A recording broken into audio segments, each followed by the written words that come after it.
Welcome to Rookie Roulette. I'm your host, Tyler Metcalf, and this week we got a really fun one. Uh, Ron Holland, the fifth overall pick in the 2024 NBA draft, out of the G League Ignite to the Detroit Pistons. Stick around a couple minutes from now. I have a really fun, insightful, positive interview with Bryce Simon. Bryce dives into a lot of kind of the nuances in Holland's game, how the Ivy injury is going to affect this team, how Asar returning has impacted them, and then things to look forward to, both good and bad, with this Pistons team going forward, and some potential draft targets for them in this upcoming draft. But before we dive into that, I just wanted to run through some numbers with Holland to kind of highlight where he's been, where he's at right now, and what we can kind of continue to look forward to. So I promise I'm going to keep this as positive as possible, but there are some glaring numbers we're going to have to dive into. So Holland was a really tough eval for me. Personally, he ended up at 17 on my board in this last draft. I saw the upside of what he could be, of how good he could become. And I, by no means do I think that ceiling is out the window or anything, but it just felt like a lot of things had to go right. And then he ended up at 13 on the no ceilings board. When we look at some of the numbers with Holland this year, there are some good, some bad. We're going to try and cover it all. So when we look specifically at the scoring and the shooting, it's been tough, but that's kind of to be expected with someone of Holland's kind of eval and background. Um, and he's a rookie still, so we're not going to see those major overhauls to the shooting mechanics and the shooting efficiency for probably another year, if not 2 to 3. So you have to be patient with it. Unfortunately, though, the numbers right now are tough. Uh, when we look at our friends over at Synergy, he ranks in the 18th percentile in spot up scoring. He ranks in the 6th percentile on all jumpers, the 7th percentile shooting off the catch at just 22.4%, the 16th percentile shooting off the bounce at 27.3%. Um, at first glance, the at rim numbers look encouraging at 1.29 points per possession overall and 64.3%. However, when we look at just the half court numbers, they drop pretty severely down to 1.04 and 52.2% in just the half court, which should be totally shocking given that the bulk of his half court role is to spot up on the corner or slightly above the break, and defenders are sagging off of him, so there really aren't those opportunities for him to even get downhill consistently or efficiently. So it's a tough number. I would expect there to be some major, major leaps in the near future, whether it's next year or the year after, or even maybe by the end of this year. In transition, though, he has been incredible. 83rd percentile in scoring, 92nd percentile in frequency. So he's getting out and running a ton. And when he's doing it, good things are almost always happening. On the defensive end, it's been up and down. Um, Off ball, I think has been kind of a struggle. A lot of ball watching. The on ball has been a lot better than I expected. Still pretty inconsistent with his fundamentals and technique. Gets really upright in his stance too often, but the work rate, the motor has been very good, and for the most part, his on ball defense has been really solid. And there's a lot there to build off of and improve on going forward, but really good sign so far. Oddly enough, though, the defensive playmaking numbers have been a lot lower than I anticipated. Block rate of just zero point 0.5, which is in the 32nd percentile, steal rate of just 1.2, which is in the 38th percentile, and a foul rate of 4.4, which is in the 11th percentile. So unfortunately, getting a little sloppy with his hands and fouling a little too much, but the effort is good. And there's a lot to build off of going forward. A couple lineup things that I think have been really interesting now that Asar has returned. I dive more into this with Bryce, and Bryce, provides some really good insight on it. And I provide some numbers there, but defensively, those two together, insane. Offense is a different story. And then but more importantly, the fit with Kate Cunningham has been oddly solid, and encouraging. Not oddly, that's not fair. Has been encouraging. And Holland's two most common lineups with Cade on the court have been with Cade, Malik Beasley, Fontecchio, and Isaiah Stewart at 81 possessions with a net rating of plus 16.5. And then his second most frequent with Cade, Beasley, Tobias Harris, and Stewart, 40 possessions with a net rating of plus 32.6. So again, not massive sample sizes with either of those, but we're seeing some roster construction that makes sense for Holland, where when he's on the court with Cade, who is looking like an all-star, um, two really high level floor spacers and Beasley, Fontecchio, and or Harris. Um, and then, kind of a theoretical stretch big in Isaiah Stewart, who is at least a little mobile, has some ball skills, can occasionally stretch the floor a little bit, even though shooting numbers aren't where you'd hope they would be this year.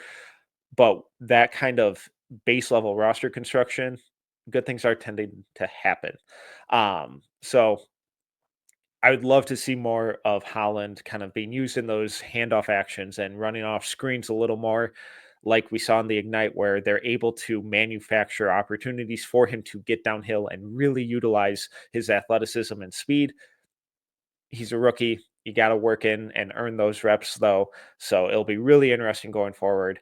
Holland it's been up and down. It's been inconsistent, but the fact that he's consistently getting 15-ish minutes a night is so important for his development going forward. And I love the confidence and the mentality that he's playing with on a nightly basis. So let's jump over to my interview with Bryce Simons. You may know him as Motor City Hoops on Twitter. He does awesome work. Go support him. But let's jump over to my interview with Bryce.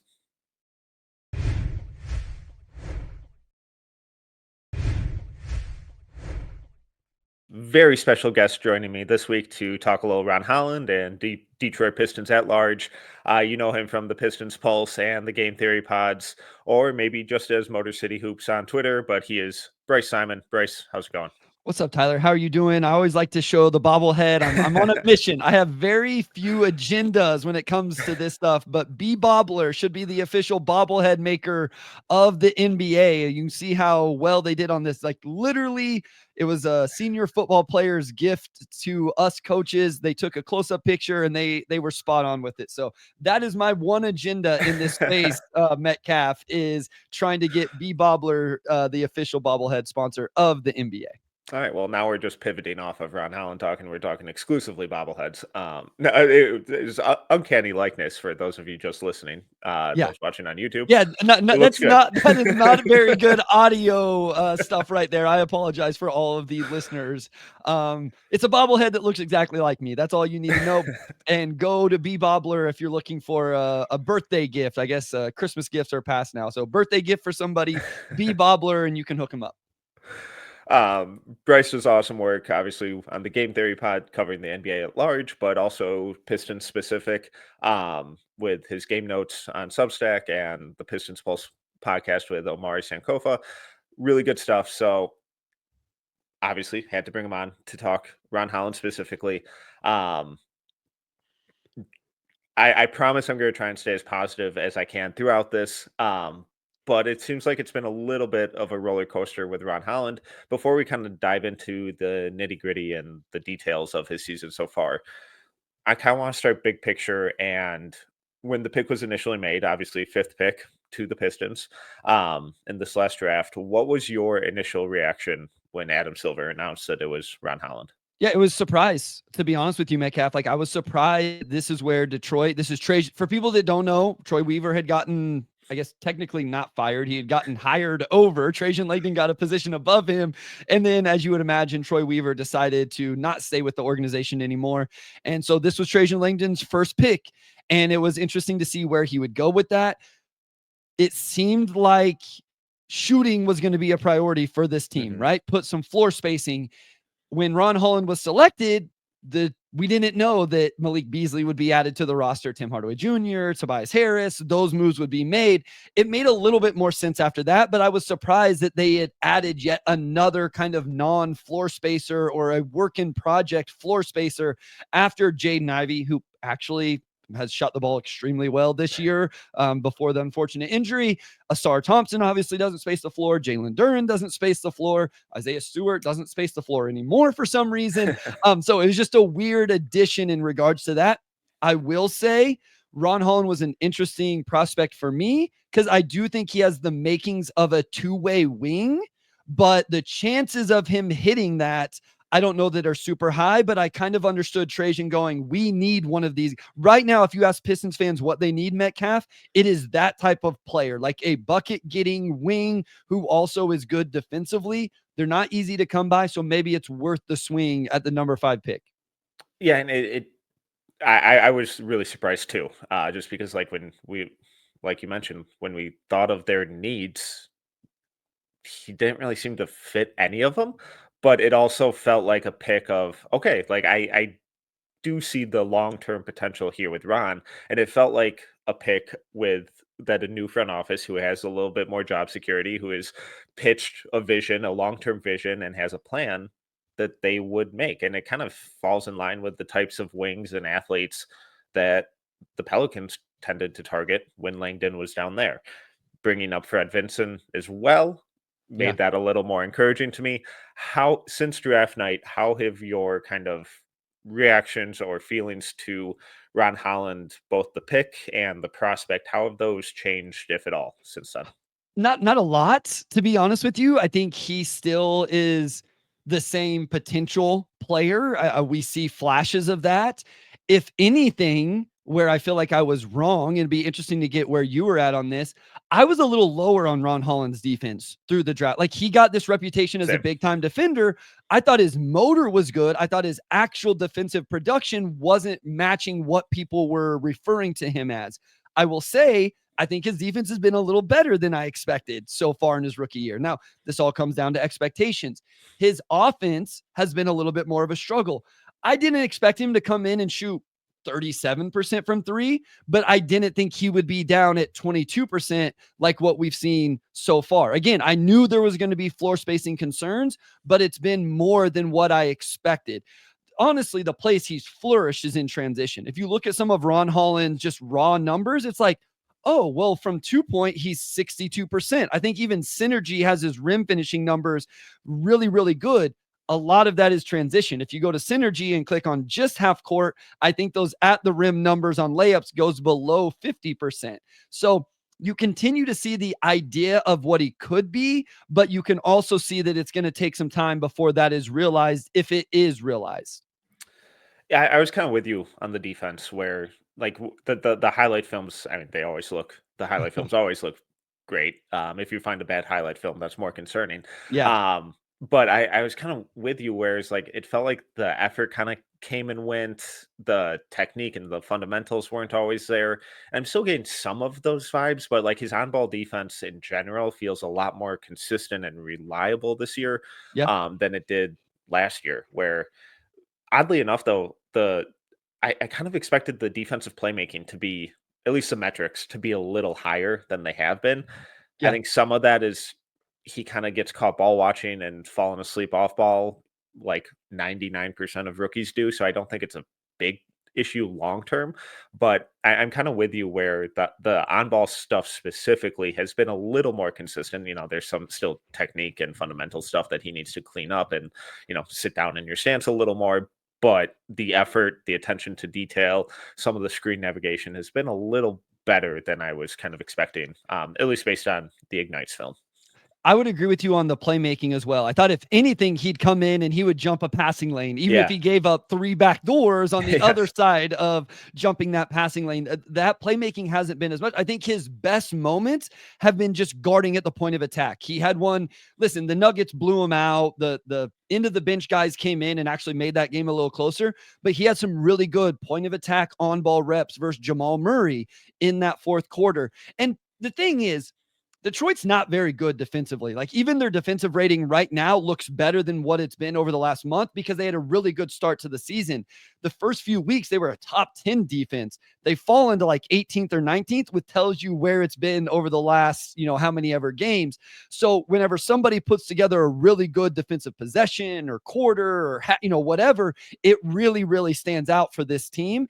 And so Ron's maybe do more than what they should, if that makes sense. But he is a rookie that's guarding really good offensive players and putting some good tape out there. And so that is intriguing because they do need some real like two-way wings. They need guys that play both ends of the floor.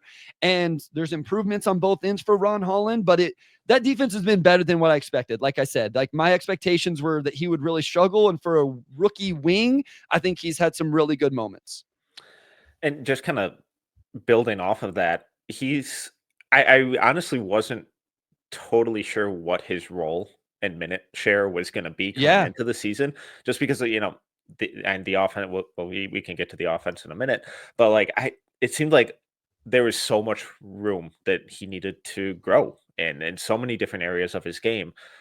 But he also just kind of needed to play and get that live experience. So the fact that they're still getting him 10 to 15 minutes 15 a night, that for me is really encouraging, and they're doing it while still, already beating their win total from last year. So it's kind of getting live experience that also matters. That's been really encouraging to me. The funny thing with Ron is him and Malik Beasley are the only Detroit Piston players to play every game this season. So this team, as you mentioned, 16-18 already after winning 14 games all of last year. And yeah, so he's played in every game. It is 15 and a half minutes. So just the raw numbers for people who may not know: 6 points a game on 48, 22, 78, 3 rebounds, less than assists. And here's the playmaking numbers: a half a stock in those 15 minutes a game, right? Like it is low minutes, but you still would expect just a little bit more from him.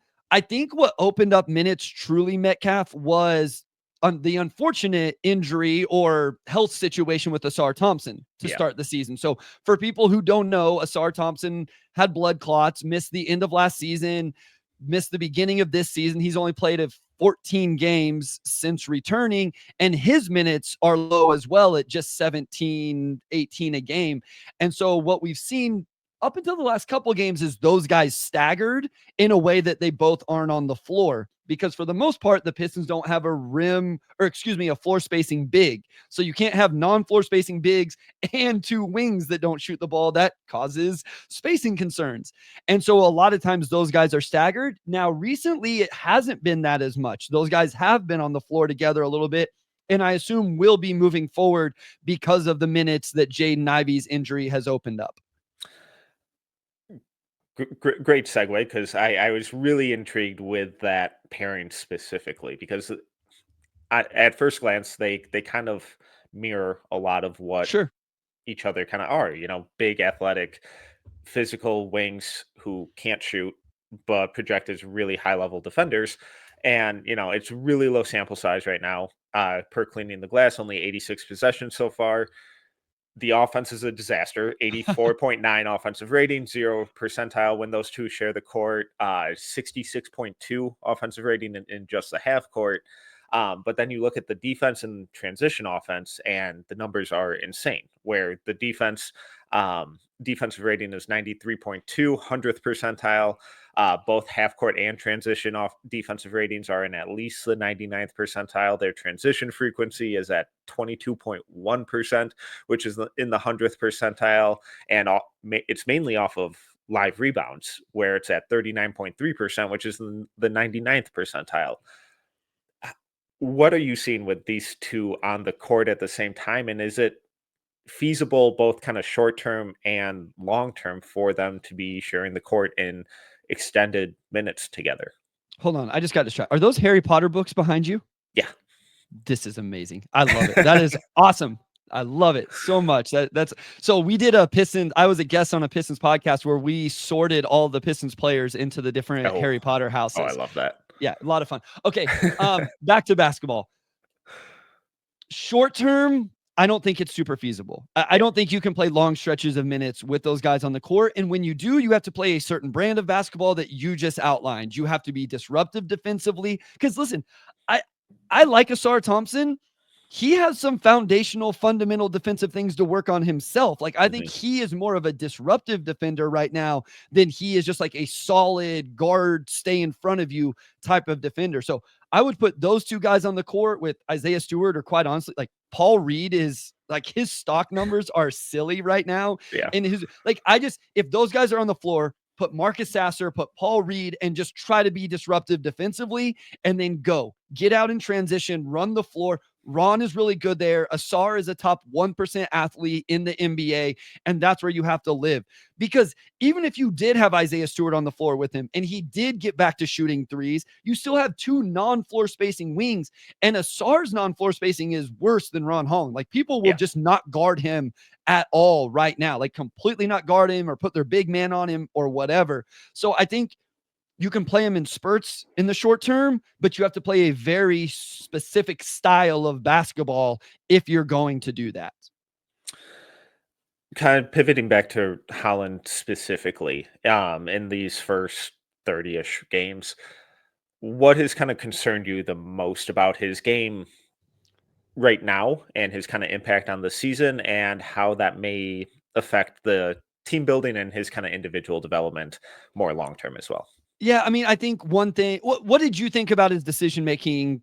During the pre-draft, I labeled Ron Holland as a not selfish player, but a rough decision maker. Where were you at with some of that? Like, because I think if he's going to be this big time scorer, he has to be able to make the correct decisions and the correct passes and stuff like that. I believe it was in a negative assist to turnover ratio with the I believe Ignite. so. Um, and I think sometimes that looks like people think it's like selfish. I didn't think Ron was selfish. I just think he at times struggled to make the right reads. And we continue to see some of that, I guess, is where I was trying to go with that. Yeah, and I think I'm generally in the same boat. It seems like recently with the Pistons, some of his passing decisions have started to improve, especially in Sure. transition, Yes. where it's not just head down, get to the rim, but it's like, oh, look, we have 3-on-1 here. Let's make an extra pass. Um, the Ignite, that last Ignite team was just, it felt really poorly constructed, and Disaster. Yeah. so it's like I give both him and Buzelis, like, I didn't think either of their passing or decision making was generally good in that season. But at the same time, they didn't really have anyone to set things up for them Yeah. and put them in positions to succeed. So they were kind of thrown in straight from high school into the G League and be like, hey, now you're a point wing or point forward or however you want to classify it. It's like, ooh, I don't like that role for either of these guys, at least right now. Um, so I think it's a pretty steep hill for him to climb, but based on who the Pistons have right now, he's doesn't have to do any of that decision making. And when you have a guy who's as good as Cade, and dictates everything on the court when he's out there, and then a guy like Ivy before the injury, obviously, who had really started growing as a playmaker and on-ball creator and scorer, it makes life as a rookie a lot easier because it's like, oh, my decision is either attack the closeout, make the extra pass, or shoot. Cool. I Yeah. got three things to worry about. That's it in the half court. Um, so I mean, I don't know. I don't love the playmaking or the decision making consistently, but it seems like kind of by the game, he's taking baby steps in the right directions. Yeah, there are definitely examples. Again, going back to the Nuggets game, I had a note where the play won't get remembered because the shot was missed. But again, in transition, where he's been very good this season, he attacks and then finds the weak side corner kick out and puts it on time, on target, all of that. The shot was missed, so it doesn't go down as an Mm-hmm. assist and people don't remember it and all of that. But it was a good decision. And again, we have mentioned transition how many times now? Because that's what, to me, for Ron, it really comes down. Can you take all of these transition flashes and morph it into a half court game that makes sense? I was reading through my pre-draft notes on him, and it was kind of what you just said there. I think he's an off-the-ball player who you want to create advantage for and then allow him to attack those opportunities. And I think playing off of Cade and some of these guys, Detroit can put him in those situations. I do think he has real ability to get downhill. He's shown ability to finish, especially going right, shown some other touch things. I guess my other worry is, and it does have to be, is the 3-point percentage, right? Like he is down at 22% right now. So the totals for him is 14 of 63 from 3 right now. Most of those are the catch and shoot variety. He has taken some off the bounce that probably weren't great decisions. The one thing I will say, Metcalf, this kid does not seem to waver in confidence or mentality No, he or does not. and I don't, when I say attitude, I don't mean it in a negative way. It's just like, I'm not backing down from anybody. I belong here. I'm going to make these shots. And while I don't think the mechanics are like perfect, like it's not, you're not putting them on a clinic tape. I don't think he has as much to work through as say like what Asar Thompson had to work through coming into the league. You mentioned Fred Vincent earlier. I would assume Fred Vincent is going to be able to get Ron Holland to a pretty solid place. Like expecting him to do it this last offseason, that's irrational. Like that, it wasn't going to happen in one offseason. Yeah. But I have confidence because I think Ron is very confident, and I don't think the mechanics are completely broke in some way. Yeah, my big issue with the mechanics is that they just kind of seem different on every shot, and it's like just find something consistent that's comfortable for you. And I don't know if you've heard something similar, but what I've heard from some NBA people and developmental coaches is, hey, with rookies, we try and just stay away from overhauling or changing much in the shooting mechanics because they have so much else to worry about. Yeah. And so it's like I expected Ron to be a bad shooter this year. With Vincent coming in, I'd be kind of shocked if he doesn't get to, maybe league average eventually. But it's like more, let's see what it looks like in year 3, year 4, and where the growth and kind of steps in the right direction there. Something you mentioned with your kind of pre-draft notes there was off-ball wing who you want to kind of create an advantage for. It doesn't feel like they're consistently creating advantages for him or creating situations for him in the half court specifically. And it's a lot of, hey, spot up in the corner. Yeah. And he's not a good shooter. Teams are kind of, it's like ball swings to him. Teams are like, all right, go for it, shoot. And sometimes there's a game like last month where every single time he touched the ball went up right away. Now you kind of love he shot like 4 in a row. If it's the Yeah. game you're referencing, he legit shot I think 4 in a row because the team was just like, go ahead, we'll see. It's like on one hand, you like that he has the confidence and that the volume's getting up and he's not shy of it. But on the other, it's like, what if we attack that 15 feet Yeah. that they're giving you? How can they kind of get him involved a little more in the half court that isn't just standing in the corner? Because he's only ran 3 possessions, on synergy, 3 possessions of running off screens, 9 handoffs, 6 as the roll man. And I think it was the Charlotte game last night.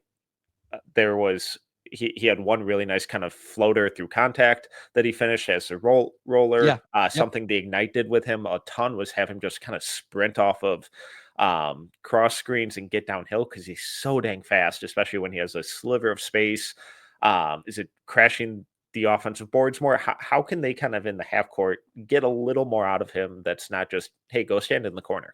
Yeah. So 2 notes real quick on the shooting before I touch on that. One, I agree with you that it looks different. Even in that Hornets game, I finished that right before we started recording. And I kind of made a note like, man, it seems like sometimes he jumps forward a little bit more or less. Sometimes how much he jumps changes.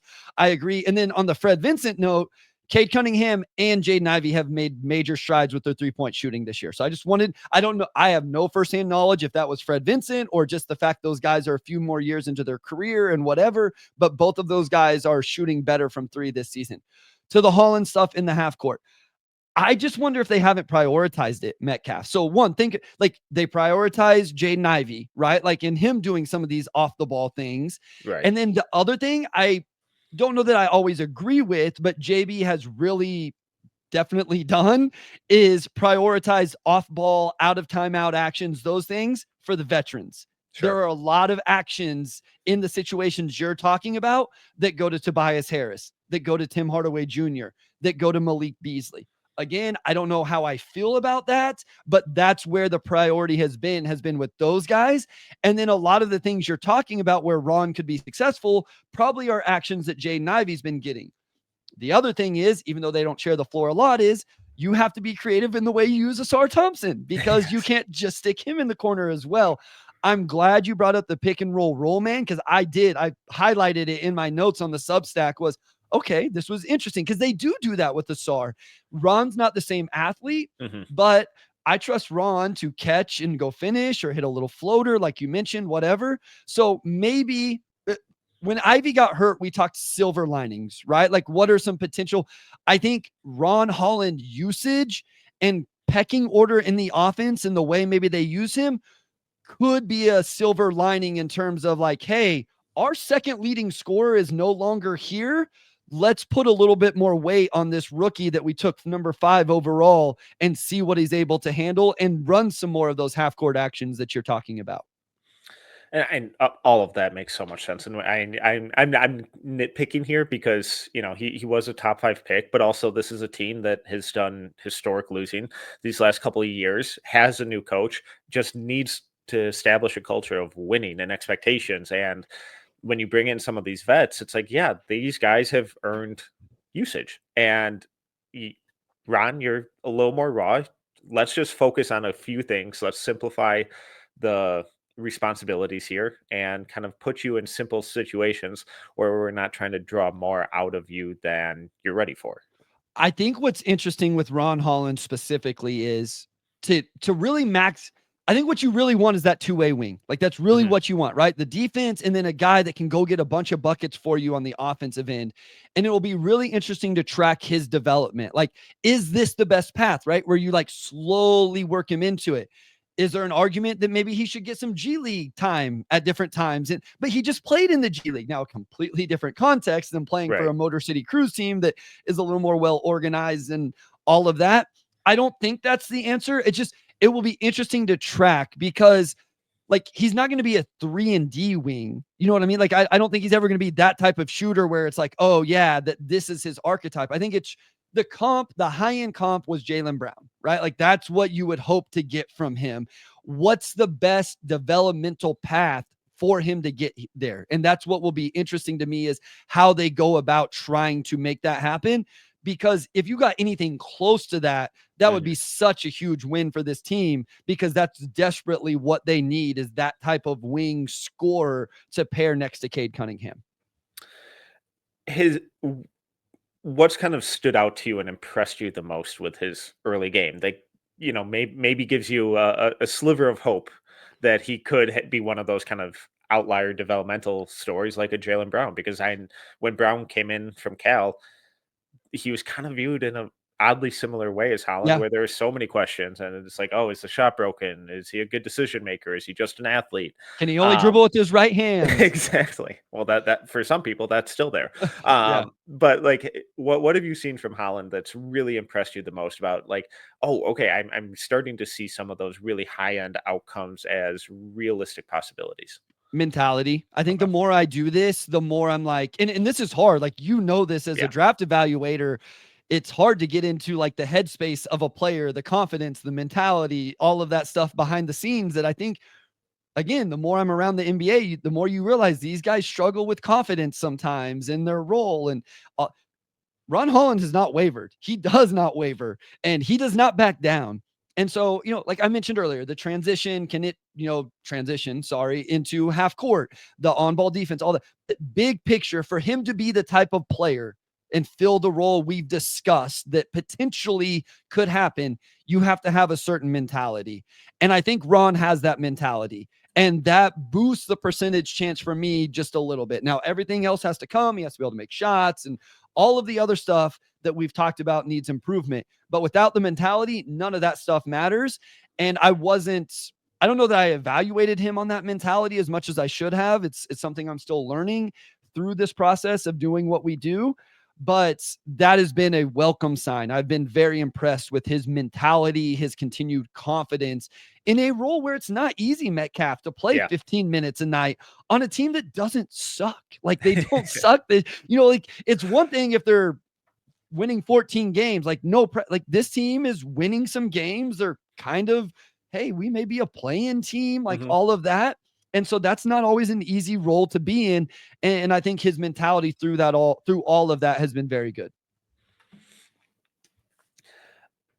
I kind of want to get your thoughts on hit expectations for him going forward. So like for the rest of this year, and then, like a 3 to 5 year plan, what are you kind of expecting from him, and what are you hoping from him, both kind of short and medium term? So I think the role we're seeing from him right now is what we're going to see for the next couple of years, would be my guess. I think this is a team that still needs to collect data on their young players. This is what the worst part of the Jaden Ivey, outside of just Jaden Ivey getting hurt and the fact that he's extension eligible, is that this was a huge year to collect data on him playing off of Cade and all of that. Jalen Duren, I said the two most important things for the Pistons this year was to know what you have and believe in Jaden Ivey and Jalen Duren going into this offseason.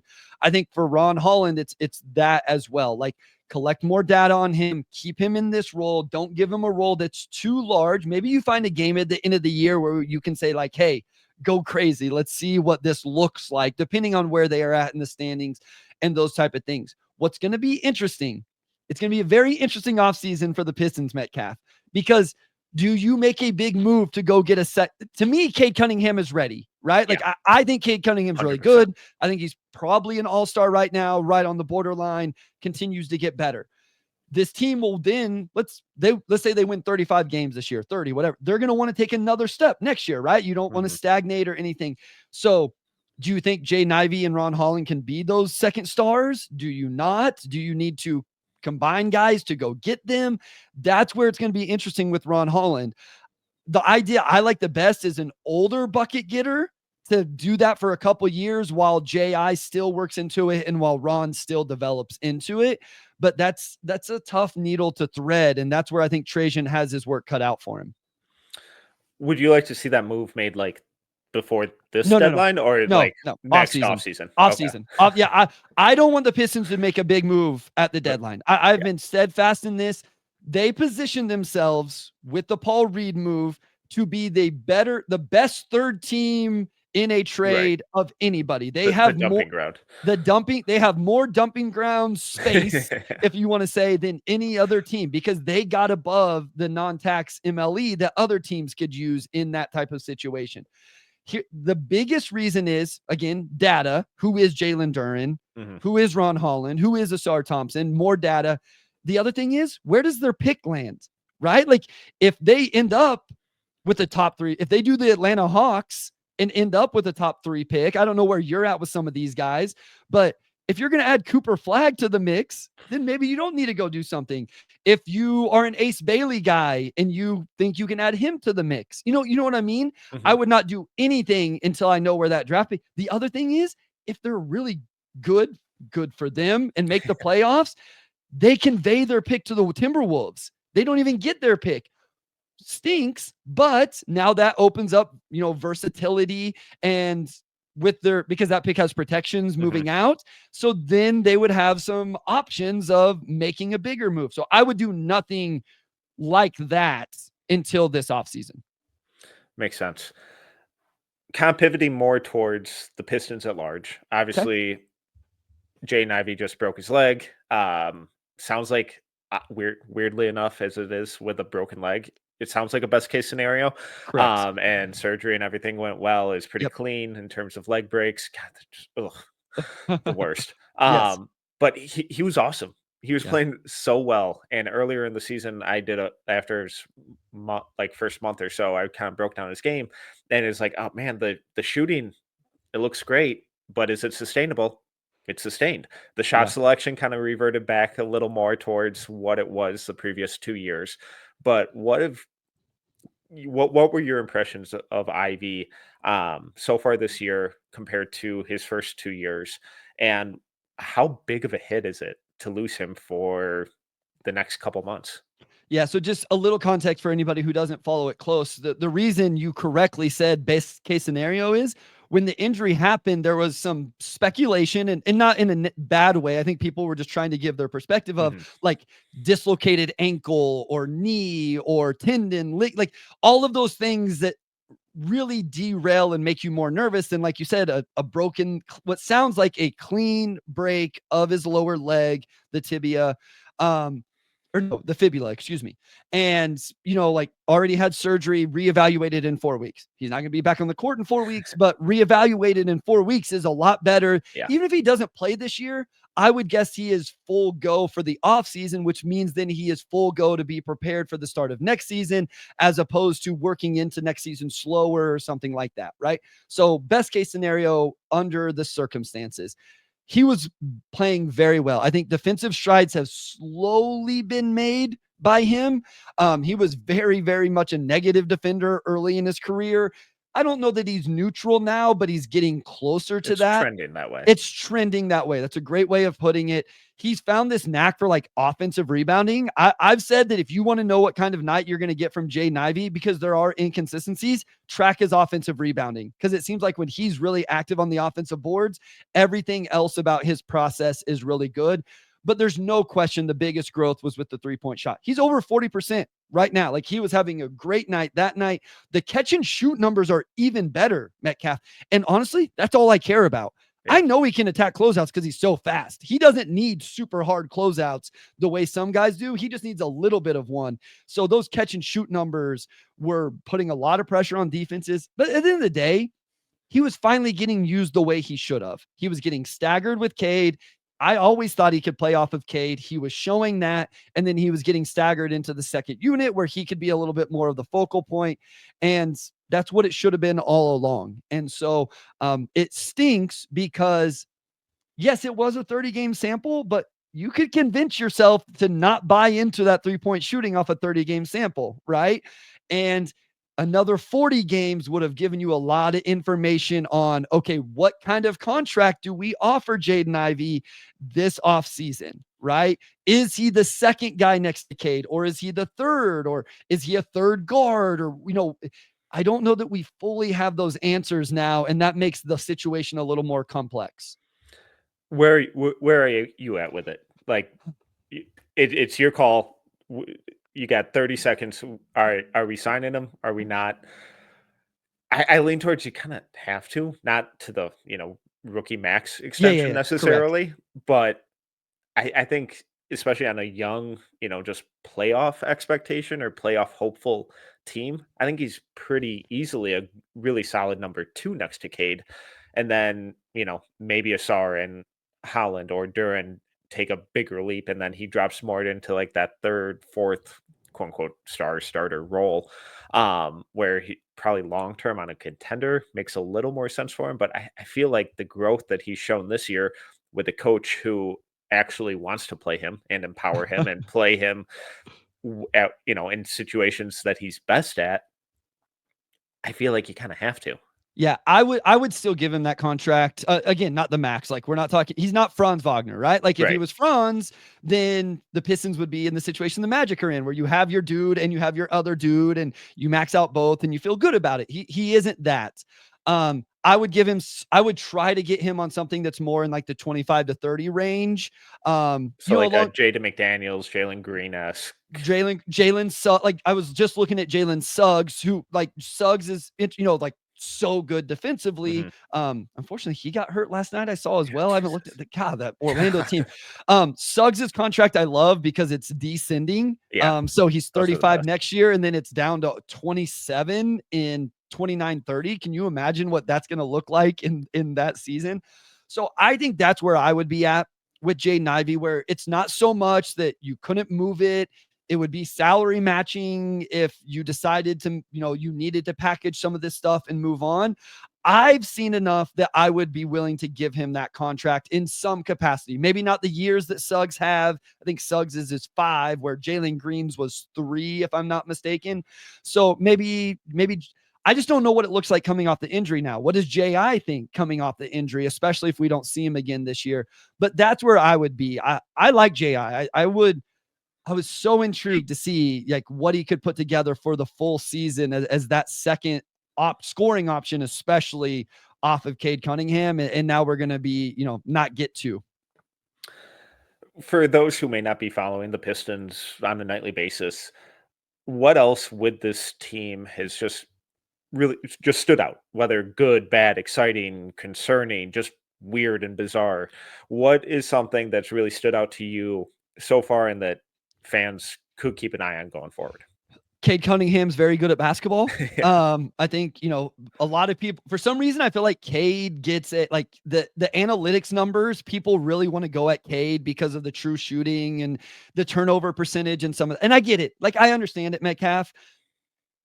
I have said from the start, Cade is a guy that got picked number 1, put on a franchise, and has been the franchise guy from that point, and put in a position where the talent hasn't been great, had essentially a season-ending injury where he missed his entire second season, had to deal with the Monty Williams stuff last year that was a complete disaster across the board, and is putting up silly numbers this year. Now, is there room to grow for Cade? Absolutely. For him to become an all NBA player, he's got to cut down on the turnovers and he's got to finish at the rim or get to the free throw line better. No doubt about it. But Cade Cunningham is the best player on this team. It's not even close. And this team is almost 500 right now after the disaster that last season was. JB gets a lot of credit, but I think the biggest thing, and this speaks to JB, is this team's ability to bounce back from things. Like, they started the year 0-4. Can you imagine what those players were thinking after a 28-game losing streak? Vibes are good, and then you start 0-4. It's like, maybe I wasn't the coach in the front office. Oh no. Oh no, it wasn't. Yes. And then they get a win. They lose in overtime to the Bucks. That's the Ron Holland missed free throws, right? They come back. Guess what they do? They win 2 in a row. They lose 3 in a row. Then they get a win. They lose 3 in a row. Like, it's just their ability to bounce back from losses, You know how many games I watched last year where you could just tell, like, this is over. Like, they can't overcome this run. They can't overcome losing this lead. They can't the game is the Miami Heat Tyler Hero. I think both of them, actually. They lose big leads, go into overtime, and then they find a way to win in overtime. I think the most recent one, they lost the lead in regulation, got down by 8 in overtime, and still found a way to come back and win. That team last year never did those type of things, and this team has done it consistently through 34. And it's such a big thing for a young team where just figuring out, it's like, and having the realization of, hey, we can win these games. And I know it sounds so cliche, but figuring out how to win is really, really important in this league. All right. Yeah. Sorry, go ahead. One thing I do want to say, because I know I come off very positive, and so I want people to understand, like, I watched this team win 14 games last year. I've watched this team only lose the last 4. I started covering this team when they went into tank mode, and so I've only watched this team lose. Yeah, right. It was, the backstory is kind of funny. It was barely a choice. You want to do a podcast? Sure, why not? We're talking about the Pistons. Okay, perfect. Who is Sekou Doumbouya and Killian Hayes? Trading Derrick Rose, and they're waiving Blake Griffin. Those are the only 2 guys I knew. This team still isn't that good. Like, they're still not very good, right? They're not a contender. They're not a true playoff team, all of that. I'm very aware of that. It's just a team that is very much improved. And that's why I talk about them with some excitement and some positivity, is because they have shown real growth. I just wanted to put that in there because I think people could listen to me and be like, oh, he acts like they're title contenders. No, I know they have a long ways to go. It's just the vibes are much better than what they've been. And basketball's supposed to be fun. Sports is supposed to be enjoyable. So, when sure, there's always bad stuff that we can dwell on, but let's find the joy in it. And based on some of the incompetence that we saw throughout the organization and the team and the lineup and the players the last 2 years, just having nightly competence and competitiveness is a huge, huge step forward. You know what's fun and really nice for me? We talked before about how hard it is to cover the entire NBA, right? Mm-hmm. And that's what I kind of have to do with Sam over on Game Theory. Last year, the Pistons were so bad, I couldn't even evaluate their opponent because they were so, like, I couldn't even or they wouldn't play their best players because they knew they could beat the Pistons without them. It's so nice because I watch 82 games. I'll watch every single Pistons game, every single second. I get to truly evaluate. Like, I watched Mark Williams look really good last night against the Pistons. Mm-hmm. And I'm like, hey, I can actually take something away from this because this is a competent basketball team that he's playing against. And so this actually means something. And so that is really nice. All right. Last thing before I let you go. I'd be remiss if I didn't at least get your thoughts on the draft, the 2025 NBA draft, because you do awesome draft work over on Game Theory with Sam as well. So let's say Pistons just miss out on the playoffs. They lose the play-in game. They get a fraction of lottery luck, and they're in that 10 to 13 range. So they keep their pick. who are some of your favorite prospects, let's say in a vacuum for, the class as a whole, and then Pistons specifically? Yeah, so 10 to 13 range, I would have like this is Asa Newell for me, Colin Murray Boyles, Jeremiah Fears. One of my favorite players is Rasheer Fleming. Like I Yes. will probably be known as the Rasheer Fleming guy, but maybe we can both be on the I Rasheer Fleming y- bandwagon together. I have him closer to the lottery than not. So Yeah. Con Knipples here for me as well. I'm a little higher on some other, like to be honest, this tier for me is very large yeah. right now. So like I'm a very much a Liam McNeely guy, but Mhm. I think other people would have him a little lower than what I do, Ben Serif, all of that. So those are the names in this range. If you're talking specifically for the Pistons, I actually had this conversation on a different pod yesterday. So Trey Johnson, I assume you have Trey Johnson higher. Like he would be out of this range, right? Yeah, Okay. I So would take him top 5. yeah, so he would be not in this I love that conversation. fit though. God, he'd Yeah. be fun. So he's an interesting conversation because he fits into this like bucket getting guy that this team really needs. And then you insulate him with the defense of Holland and Asar and all of that. I think if that's not available, I would love a big man. Like I love the idea of Common, but Common hasn't quite been what I thought he was going to be. And then the other interesting thing is like, can you wait for Common to get there and all of that? So I probably end up going with like a Liam McNeely, Con Knipple, something like that, because I'm a little nervous whether this team is able to retain Malik Beasley based off how he's played. And I just wonder if somebody else is able to snatch him up. So probably something like that. I would just add another wing type player, especially one that can shoot the ball. Love it. Makes a ton of sense. Bryce, thank you so much for the time. This was awesome. Please, one more time, just tell everyone how they can support you, where they can follow you, and find all your work. Yeah, no, I had a blast. Real quick, I wanted to give this stat. I was looking this up while we were talking about you. So you're talking about the Pistons playing like real meaningful basketball. Mhm. They've already played 70 clutch minutes this season.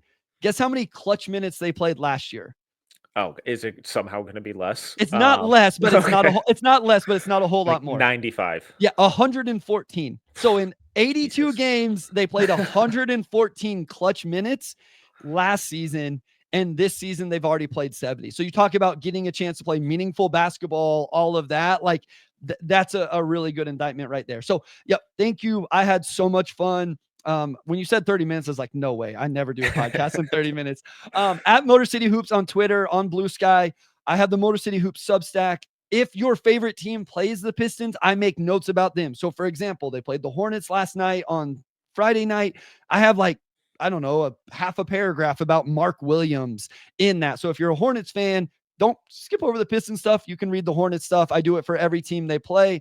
Game Theory Podcast, the Pistons Pulse are the podcasts that I'm regularly on. So thank you, Metcalf. You guys are crushing it at No Ceilings. I saw the deal with Fanspo, which is awesome that you guys are there. You guys are doing big time things. Lots of great people at No Ceilings. Some of my favorite people. So continue to do what you guys are doing. Appreciate it. And thanks again. Really appreciate Bryce taking the time to talk Ron Holland and the rest of the Pistons with me and for all of you guys.